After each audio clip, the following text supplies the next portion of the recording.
This is Snehal here at Albuquerque. Our talk here is on screen assessment and disclosures to report from myself or Dr. Maley, either now or in the past, regarding the contents of this presentation. So let's go through the next one. We're gonna really, I think, to start with, I think I want to just kind of lay out this idea of importance. Why should we be screening for substance use disorders and co-occurring psychiatric illnesses in primary care settings, in pains, etc.? And then I think we're gonna go into this, kind of describing some of the different models for screening and assessment, and review some common screening tools. So not in sort of a comprehensive view, but at least introducing them, getting everyone to start thinking about what might make sense to include. Next slide, please. So, epidemiology of substance use disorders, of course, it's, we're all facing it, right? We're hearing about it in our communities, we're seeing it in our practices. Both alcohol as well as substance use disorders are extremely common, right? Cannabis remains the most commonly used illicit drug. Next slide, please. Right, and at the same time, access to treatment is difficult. The other thing I would is to not mention substance use disorders don't have, right? We know substance disorders are common. I'm reviewing recent the SAMHSA data from 2 years ago of going over how many people meet past year prevalence criteria for any substance use disorder, any mental illness. And what the studies find really is that, according to SAMHSA, about 20 million individuals in the United States, age 12 and older, met past year criteria for any substance use disorder, opioid, alcohol, whatever it might be. And out of those 20 million individuals, right, about really 40% of them also had a co-occurring substance use or psychiatric illness, right? I can tell you, and I think Dr. Maley agree, and Clark from his experience, that in the settings where we work, safety net settings, that prevalence of co-occurring psychiatric illnesses is even higher, right? Far higher than 40%. But nationally, it seemed to be about 40%. We know that having any substance use disorder raises the likelihood for that individual to have another substance use disorder, as well as any psychiatric illness, right? So it's out there, they're prevalent, they affect our individuals, our patients, our communities, and yet access to specialty addiction treatment can be really hard to come by, right? So look at that. So I think, this is some fairly recent data showing that about 9% of individuals in the US could benefit from treatment for substance use disorder, but only about 11% of those needing treatment actually receive specialty treatment. For opioid use disorders, with all of our efforts at getting prescribing increase, that number has gone up, but still nowhere close to where it should be. SAMHSA says that roughly 1 in 5 individuals with opioid use disorders currently receive specialty care. So vast majority do not, right? And 1% of US adults seek specialty addiction treatment annually. Lots of reason for it. Stigma, which we've talked about, often keeps people back from seeking that treatment. The cost of treatment, is it going to be covered under Medicaid, Medicare, private insurance, is of interest. Some individuals just don't know about it, or even lack of awareness. They might not even be aware that they need treatment, as well as, of course, lack of availability of treatment. All play a role in this. Next slide, please. And by contrast, primary care is much more prevalent, right? Again, we know that a vast majority of us and children, see a healthcare professional in any given year, and most of those visits are primary care visits. And the other place where screening has been used is emergency departments, right? Because again, there are about 130 million emergency department visits annually. So the point being that compared to specialty addiction care, many more people wind up seeking either primary care or visit emergency department or an urgent care situation. Thank you. Next slide, please. And I think that's the opportunity, right? So medical settings, kind of non-specialty addictions treatment settings, general medical settings, can allow us to reach those individuals with substance use disorders who may never go see a specialty addictions treatment clinic, or those individuals who have relatively milder substance use, necessarily need high level of care, that specialty treatment. So how do we best reach these patients? And that's kind of the rationale, the background. Next slide, please. And I think this is where I turn it over to you, Dr. Maley, Okay. with that. Yeah, so I'm going to talk a little bit about screening and assessment and how it helps providers. In general, I'm going to present two different models of screening that have been used in primary care or ED settings, and also expose you to some public domain screeners that could be implemented easily if you're not already using them. But in general, it's important to understand that this is necessary so that we can make sure we're matching services appropriately, and also to help us track symptoms over time so that we can adjust treatment appropriately.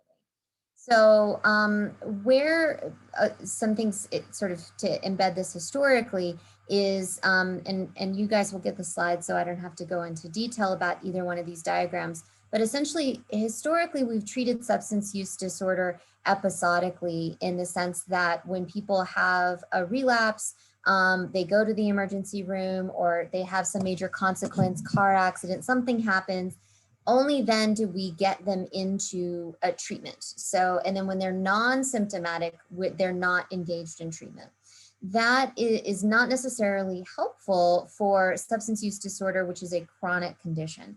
And so really thinking about assessing people regardless of how they're presenting is the best bet, best recommendation to be able to catch folks before it really becomes a serious problem. And if it is a problem, to get them connected to care and then be able to step up or step down their level of care according to what they need. So thinking about that we're always in this sort of cycle, an ongoing cycle of assessment that includes substance use disorder. It's not something that we wait until the patient presents with, I have a substance use issue.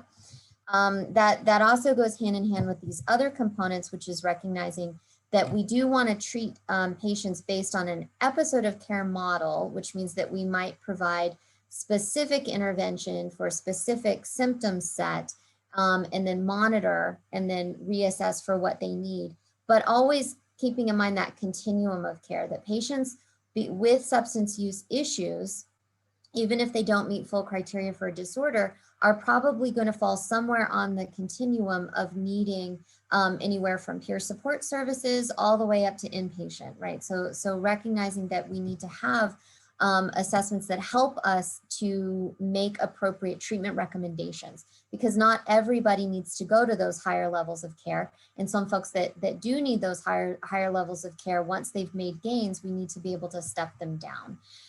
So this gives, on a couple different assessments I'm going to show you, the audit and the DAST, are two screeners that are pretty easy to implement, where folks can fall on that spectrum. So you can see the vast majority of people that will be assessed, especially in a primary care setting or any non-specialty treatment center, are going to be assessed in that low risk or abstinence category.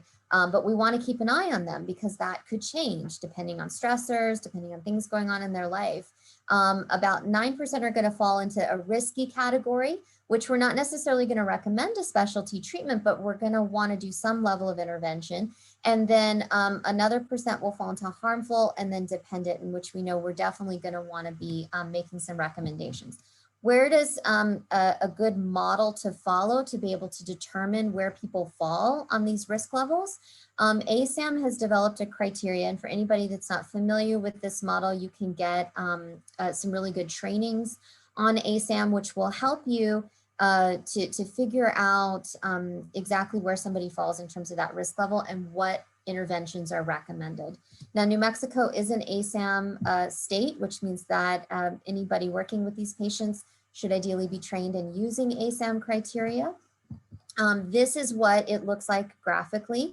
So it's a model that teaches and provides a rubric to be able to screen. Everybody gets a screening to diagnose if substance use or other condition is present, the severity of it, their readiness for treatment and their relapse potential across these 6 different placement dimensions: intoxication withdrawal, biomedical, emotional, behavioral, treatment acceptance, relapse potential, and then the recovery environment that's recommended. And then to be able to make a level of care decision, anywhere from outpatient to medically managed.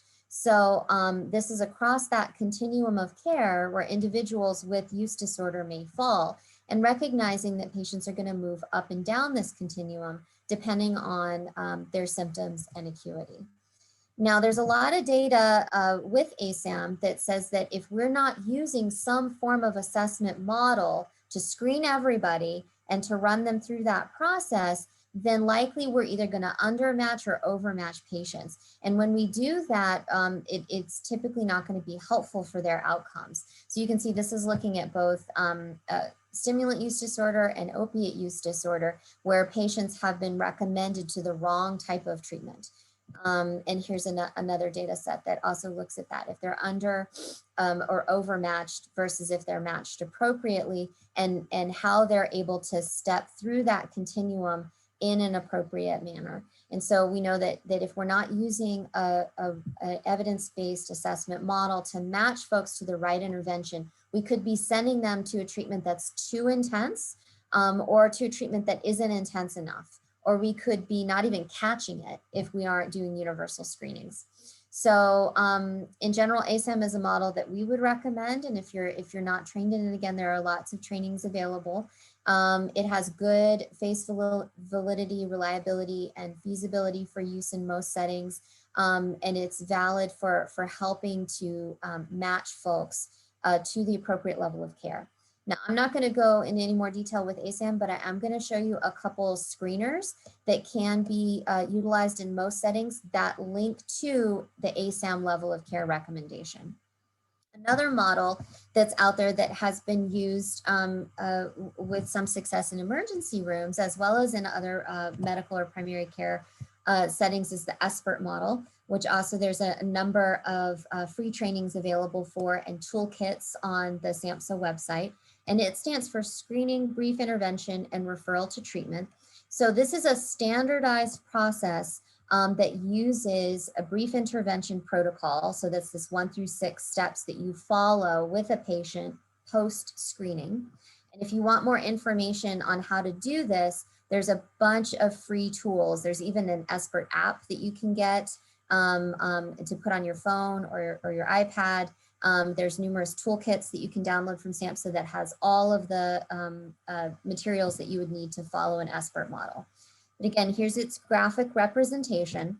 Essentially, everybody that comes into your clinic or into your setting will get a substance use screener. That screener will then level them in terms of type of risk: low risk, moderate to higher, severe. And then where they're leveled determines what you do. So if they're following that moderate category, you would then follow the brief intervention protocol to provide some psychoeducation. You might even add some additional motivational interviewing or MET to that protocol to make sure that you're capitalizing on some motivation to change their behavior or reduce their use. And if they're falling in the severe range, then you would need to follow up with a referral to specialty care or some quick turnaround, like within a week. You want to follow up to make sure that you're tracking that person because they're probably meeting criteria for a use disorder. Now moving into some of those screeners that you can apply, whether you're using an ESPERT model or an ASAM model. All of these are that I'm going to show you are public domain, so you don't have to pay any money to use them. In general, their goal is to target problematic substance use. Some of them are specific to alcohol and some are specific to illicit substances. And depending on the population, you may want to use one or both. But their goal is to really to detect that spectrum of unhealthy behavior to allow you to make an appropriate, what's the next step that I need to do, that match for treatment. Now, there is a difference between screening and assessment, and so I want to explain what those differences are.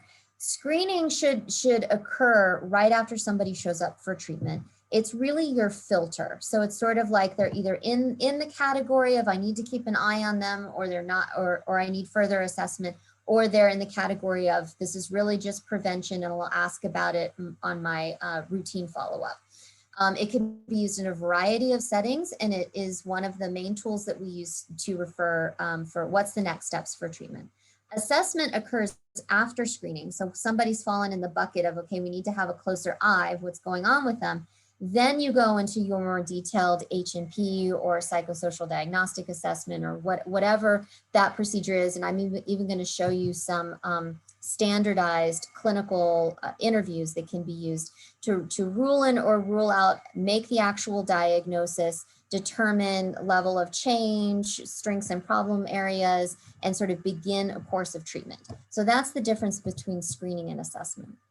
Now, in terms of screeners, those that can be used for at that beginning of treatment as needed to monitor symptoms or symptom change, and to find out, do we need to do much more further assessment with this individual? Here are some that fall into the public domain, particularly the Cagecraft, the audit, the DAST or the INM Assist. The COWS, the CEWA, and the UDA are things that you would use for ongoing care, or if you're looking at someone that is in active withdrawal, or someone that we're going to start substance use disorder treatment with. The CAGE is it's a 4-question screener. It's for alcohol. It can be used for men and women 18 and above.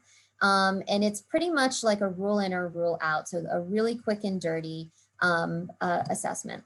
The audit, which was developed by the WHO based on the CAGE, elaborates a little bit more. The difference between the audit, the full audit, which is 10 questions, and the audit C is just the audit C is the first 3 questions. So you have slightly different scoring. You can use the audit C in place of the CAGE because again, it's only 3 questions. Or if you want to get more data, then you just administer the full. The nice thing about this over the CAGE is instead of giving a yes, no, it's either a 1 or a 0, it gives you frequency and it gives it more on a Likert type scale. So you can collect a little bit more data and this can be helpful to track over time. Now we know that alcohol use disorder is still our number 1 condition nationally. We still have lots of issues here. So even though you're focused on the opiate use disorder population in this echo, we at ASAP routinely do the audit with at every intake and every treatment plan update because we still want to monitor for problematic drinking, especially once people have stabilized on their medications, we can see some problematic alcohol use present itself. So it's a thing to do ongoing and considering having something in addition to monitoring their substances. The DAST is really helpful for looking at substance use issues. There's an adolescent version and an adult version. It also has a brief and a full. So the brief one is 10 items and the full one is 20 items. The nice thing about the DAST is rather than looking at frequency of use, which you can collect in an interview, it's looking at consequences of use, which aligns really nicely with how we diagnose substance use disorder. This has good flexibility in terms of using it over time, so it can track change or improvement in treatment. And it also aligns with ASAM criteria. So your scoring on the DAST will tell you if somebody is rated as being in outpatient level of care or needing IOP or residential or inpatient. It can sort of tell you where they fall depending on where they score on the DAST. The INM Assist, which stands for NIDA Modified Alcohol, Smoking, and Substance Involvement Screen, is a really nice tool. It's web-based and interactive, which means that it has skip features. So it also aligns with ASAM criteria and SBIRT, which is nice. So this is sort of combining all of the above that we've discussed. So once somebody is assessed on this, it tells them what level of care is appropriate and also does some brief intervention recommendations for the provider. You can have them do it in a paper copy, or you can do it on the web-based service. It also has skip features, which is really nice. So it asks 8 questions that evaluate 10 different substance classes, and depending on what they say to those 8 questions depends on how many more questions they get. So if they really only have a problem with opiates, it's only really going to ask those questions. And again, it could be completed by either the clinician or the patient or both. So there's the link to be able to get information on the INM Assist. And Dr. Bhatt, did you want to talk at all about the COWS or the CEWA or UDAs before we move on? Yeah, Snehal here very briefly. So I think, those are the major ones. And I think even as I talk about it, one thing I wanted to bring up is that in the most recent revision, the U.S. Preventive Services Task Force issued recently, they have recommended universal screening, right, of adults, sort of in primary care setting for substance use disorders. And I think, I think the screeners that Dr. Maley mentioned make a lot of sense, right? Because they're public domain, so they're not going to cost an organization extra money to use and administer each time, right? They're relatively quick.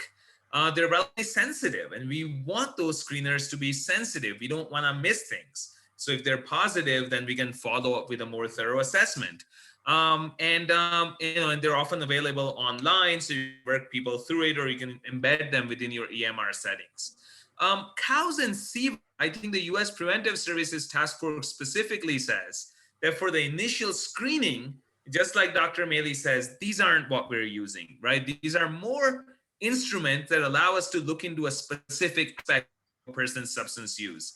The clinical opiate withdrawal scale, of course, allows us to look into the amount of withdrawals an individual is experiencing from opioids, and we commonly use it at the initiation of treatment with buprenorphine or naltrexone, right? SIVA, which some of you may be familiar with, looks specifically at how severe a person's alcohol symptoms are. So we use it in a targeted manner, for example, with a patient under alcohol withdrawals to determine, is the patient appropriate for outpatient treatment? Do they need to go inpatient? What sort of a treatment protocol are we going to implement, right? Next slide, please. And I think we've got sort of a, and then urine drug screen. The key thing to mention, this is just a table that tells you for different substances, how long it can be detected by blood, saliva, and urine. If you're treating an individual with substance use disorders, I think it's very important to at least periodically, right, track their urine drug screens, just like you would not treat an individual with diabetes without periodically monitoring their hemoglobin A1C levels. Similarly, our patients with substance use disorders, we should be checking their urine drug screens. And the spirit of testing is important, right? The spirit isn't to say, quote unquote, catch a patient in a lie. That's not what we're doing as clinicians. Our goal is that it gives us some objective data that we can then use to start a conversation with the patient. Hey, your UDS showed this. What could be going on? And use that information to come up with the safest and most effective treatment. We, of course, do a whole presentation on urine drug screen as one of our modules where we go into a lot more detail on this. So here we just wanted to introduce it. Next slide, please. And I think it's helpful, especially right now, because we've been catching a lot of patients that have had fentanyl in their UAs and had no idea that it was there. And so just in terms of harm reduction and patient safety, UDAs can really be invaluable because it's not a lack of self-report. It's that it's just being mixed into their drugs and they're not even aware of it. Absolutely. I wanted to talk really quickly about mental health screeners and assessments. These are all also publicly available. Again, I've given you the link to the SAMHSA website where you can get these instruments. If you don't already use any of these, I would highly recommend that you use at least an anxiety and depression screener. So the GAD-7, the PHQ-9, the PC-PTSD is helpful. It's a 4-question screener, but you would need to follow it up with further assessment to actually determine if the person has PTSD. And then if you don't use a quality of life instrument for general health and functionality, that's also a really good thing to do regularly with everybody. It also is helpful when you're engaged in treatment with someone to have a conversation about their values and what gives them meaning and develop treatment goals and to track change over time. The quality of life is a really helpful instrument. That's different than assessments, which of course you all do regularly, right? Which require a tremendous amount of information where we're collecting all of this information, including collateral, including chart review, including other standard assessments such as these things. So many of you probably don't use these, but if you ever wanted to know, are there structured assessments for substance use disorder? There are numerous ones. Some of these you do have to pay for. But others are in the public domain, and these would be at least an hour to kind of 3-hour clinical interviews that collect a tremendous amount of information, but they are standardized instruments, so they have norm referenced data associated with them. Okay, I think that's it.